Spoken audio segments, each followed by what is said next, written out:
Bienvenue à tous sur cette nouvelle enquête au cœur du Burkina Faso, un pays qui fait face à des défis colossaux, mais qui refuse de baisser les bras. Ce samedi 5 avril 2025, une date désormais gravée dans les mémoires, le Premier ministre Rintalba Jean-Emmanuel Ouédraogo a donné le coup d'envoi d'un projet titanesque à Bobo-Dioulasso, la construction d'ouvrages d'assainissement et de drainage des eaux pluviales. Un chantier qui ne concerne pas seulement cette ville, mais aussi Kaya et Waïgouya, trois métropoles burkinabées aux prises avec des inondations dévastatrices. Aujourd'hui, nous plongeons dans les détails de ce projet à 33 milliards de FCFA, financé par l'État et la Banque mondiale. Pourquoi ce projet est-il si crucial? Quel changement promet-il pour les habitants? Et surtout, pourra-t-il tenir ses promesses avant la prochaine saison des pluies? Restez avec nous, car cette histoire est celle d'un peuple qui lutte pour sa résilience face aux caprices de la nature. Imaginez-vous vivre dans une ville où chaque goutte de pluie devient une menace. À Bobo-Dioulasso, la capitale économique du Burkina Faso, les saisons pluvieuses ne sont plus synonymes de renouveau, mais de chaos. Les rues se transforment en rivières, les maisons s'effondrent, et les familles perdent tout. L'année dernière encore, des pluies diluviennes ont ravagé la ville, laissant derrière elles des dégâts matériels considérables et un sentiment d'impuissance. Mais Bobo-Dioulasso n'est pas seul dans cette épreuve. À Kaya et Waïgouya, des milliers de Burkinabés vivent le même cauchemar récurrent. Face à cette situation alarmante, le gouvernement, sous l'impulsion du président de la transition, le capitaine Ibrahim Traoré, a décidé d'agir. Et pas à moitié. Ce projet d'assainissement et de drainage des eaux pluviales, lancé ce 5 avril, est une réponse directe à ces catastrophes qui frappent de plein fouet les zones urbaines du pays. Sous un soleil éclatant, le Premier ministre Rintalba Jean-Emmanuel Ouédraogo s'est adressé à la population de Bobo-Dioulasso avec une détermination palpable. Chaque jour compte, a-t-il martelé, le regard fixé sur l'horizon. Il n'y a pas de place pour les retards, car chaque saison des pluies manquées met nos populations en péril. Des mots forts, qui résonnent comme un appel à l'action dans un pays où le développement est une course contre la montre. Devant une foule attentive, il a souligné l'importance stratégique de Bobo-Dioulasso, une ville qui, en tant que poumon économique du Burkina Faso, mérite des infrastructures à la hauteur de son rôle. Mais ce lancement n'est pas qu'une promesse en l'air.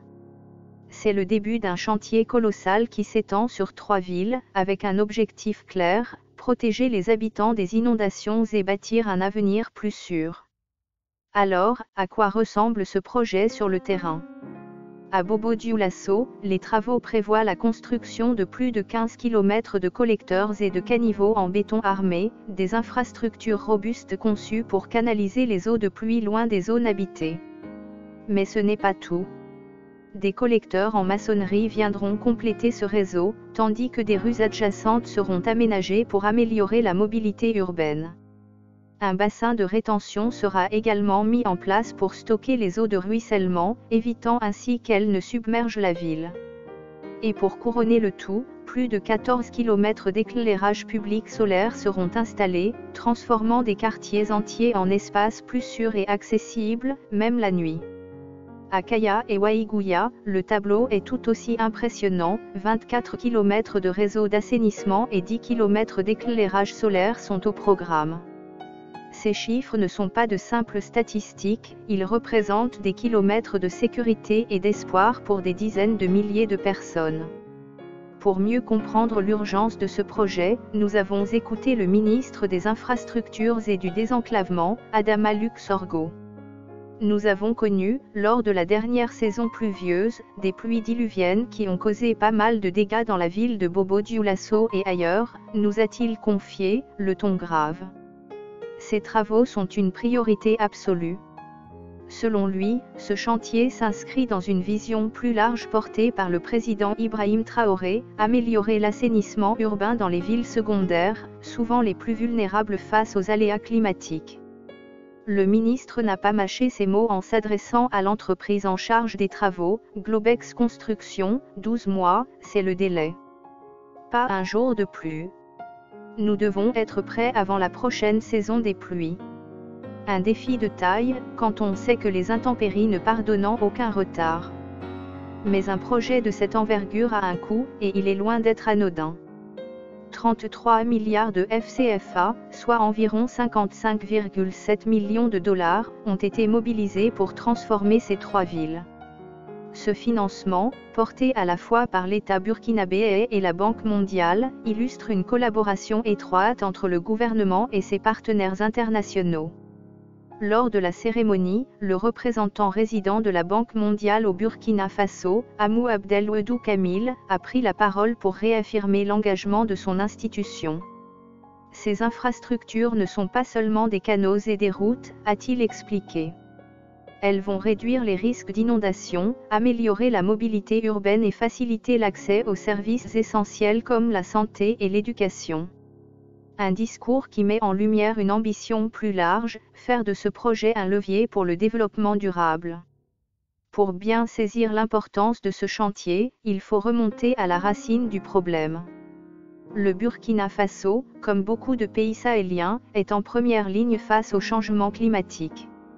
Les pluies, autrefois prévisibles, sont devenues plus intenses et plus destructrices. Ajoutez à cela une urbanisation rapide, souvent anarchique, et vous obtenez un cocktail explosif. Les systèmes d'assainissement actuels, vétustes ou inexistants dans certaines zones, ne parviennent plus à absorber ces volumes d'eau. Résultat, des inondations à répétition qui engloutissent maisons, écoles et commerces.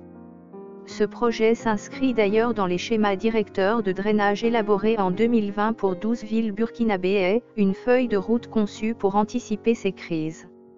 Mais aujourd'hui, les paroles doivent céder la place aux actes. Et si les chiffres et les discours donnent le ton, ce sont les habitants qui vivent cette réalité au quotidien.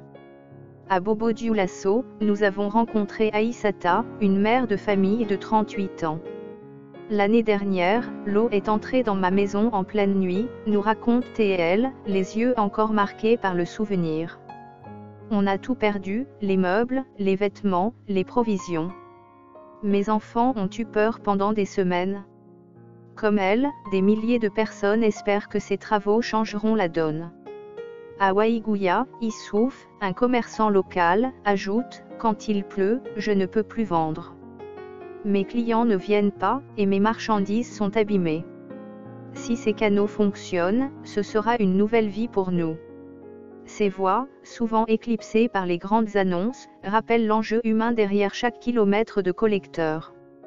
Mais ce projet, aussi ambitieux soit-il, n'est pas sans obstacle. 12 mois, c'est un calendrier serré pour des travaux d'une telle ampleur.